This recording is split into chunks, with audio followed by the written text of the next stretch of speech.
Pessoal, boa tarde, tudo bem com vocês? Vamos lá para mais uma aula de geografia? Hoje, na aula de geografia, nós vamos aprender sobre diferentes tipos de escolas, né? Então, nós vamos lá da página 303, a professora vai explicar, 304, 305, e vocês farão os exercícios da página 306, combinado? Então, vamos lá. Diferentes tipos de escola. Vocês acham que todas as escolas são iguais? Vocês acham isso? Vocês acham que o Colégio São Paulo, onde nós estudamos, é igual a todas as outras escolas de Atibaia? Já pensaram nisso?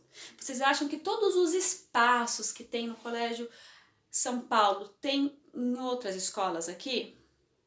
Então nós vamos ver isso nessa aula, vamos lá. As escolas são diferentes de acordo com o lugar que elas estão. Então, elas podem ser públicas, rurais, ou elas podem ser particulares nas cidades, certo? Então, olha lá. Então, aqui eu tenho uma escola pública, que a Pro vai explicar para vocês o que é, mas ela está no ambiente rural, no campo. O que é isso? Perto das fazendas, dos sítios, certo? E aqui eu tenho uma escola que está na cidade, perto de comércio, de prédios, né? De casas.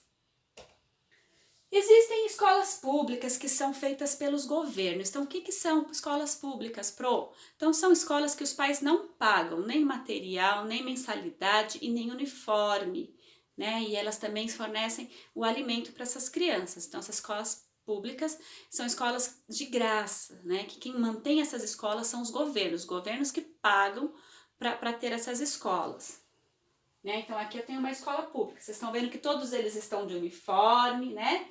Material todos têm, porque é o governo que dá. E aqui eu tenho uma escola particular, igual o Colégio São Paulo. Então uma escola particular, o pai, a mãe tem que pagar a mensalidade, tem que pagar o uniforme, né? Então ele paga para o filho estudar, certo? Então aqui é uma foto de uma escola particular. Tem as escolas do campo, que a Pro falou para vocês, né? Que são escolas que quem estudam geralmente nessas escolas são as pessoas que moram nos sítios e nas fazendas, né? Perto dessa escola.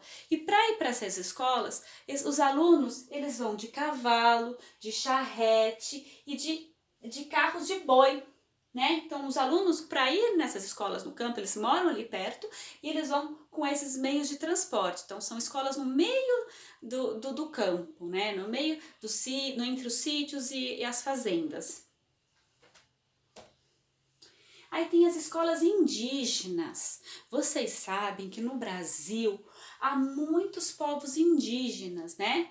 E essas escolas, elas ficam nas aldeias. E quem dá aula são os próprios índios que moram nessa aldeia.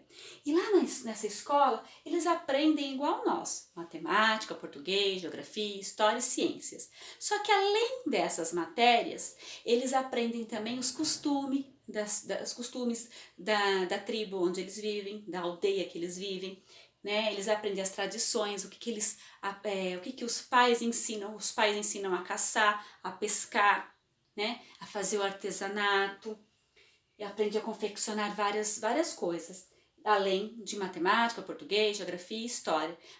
E aprendem também o idioma deles, que é o tupi, né? Cada aldeia, cada tribo indígena tem a sua maneira de falar, a sua língua, né?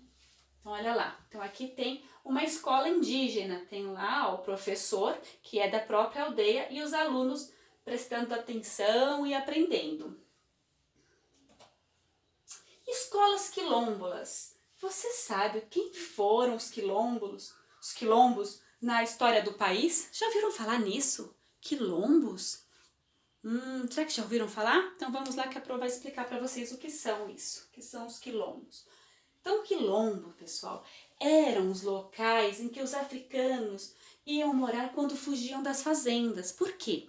Porque os africanos, eles eram escravizados nas fazendas. Então, de tanto trabalho, eles tinham que trabalhar, eles não ganhavam nada, eles passavam fome, passavam frio e eles eram escravizados, trabalhavam como escravos. Então, eles cansavam disso e eles fugiam dessas fazendas. E aí, eles se escondiam num lugar no meio do mato, e lá eles faziam e lá eles plantavam, eles colhiam, né? E aí sim que tinha os quilombos, que era o lugar onde eles moravam, certo? Aqui, olha a foto, ó. Tá vendo? Então, os escravos africanos, né? Eles ficavam, aqui eram os quilombos. Então, eles trabalhavam lá nesse lugar que eles moravam, porque eles fugiam das fazendas. Nos quilombos há também escola, e os professores também eram da própria comunidade deles, né? As crianças também aprendiam português, igual os índios, matemática, geografia, história, ciências, e aprendiam os costumes africanos, os costumes deles, né? E aí, um filme muito legal que fala também um pouquinho disso, que é a Moana, que os mais velhos, né, ensinam para os mais novos. Então a avó da Moana contava as histórias dos antepassados. A mesma coisa acontecia com eles. Os mais velhos contam as histórias, os costumes e as tradições para os mais novos. E olha ali, aqui é uma escola nos quilombos. Tá vendo, ó? Muito bem, pessoal. Agora que vocês já aprenderam um pouquinho sobre isso, nós vamos realizar as atividades da página 306. Nós temos ali 4 exercícios. Combinado? Qualquer dúvida que vocês tenham, é só chamar a Pro. Um beijo e até a próxima!